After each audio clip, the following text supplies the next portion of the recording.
तर आज आम्ही बनवत आहे पनीर पराठे। हे घेतलंय गव्हाचं पीठ आणि यामध्ये मी थोडी तीळ टाकत आहे, थोडा ओवा टाकणार आहे आणि यात थोडं मीठ टाकत आहे। ही कणिक मी मळून घेतली आहे, जास्त मऊ पण नाही आणि जास्त घट्ट पण नाही। तर तेव्हापर्यंत आपण स्टफिंग रेडी करू। अमित बोला का स्टफिंग। तर आता स्टफिंग कशी बनवायची ते माझा नवरा सांगणार आहे, ठीक आहे?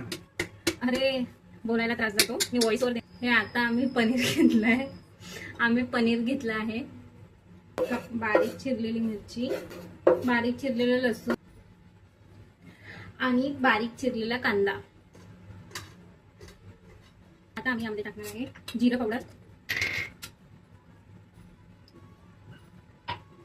लाल तिखट पण टाकायचं, लाल मिरची पावडर, हे मिरे पावडर आहे, मिरे पावडर थोडंच टाकायचं, धने पावडर आणि मीठ। आपण मिक्स करून घेऊ।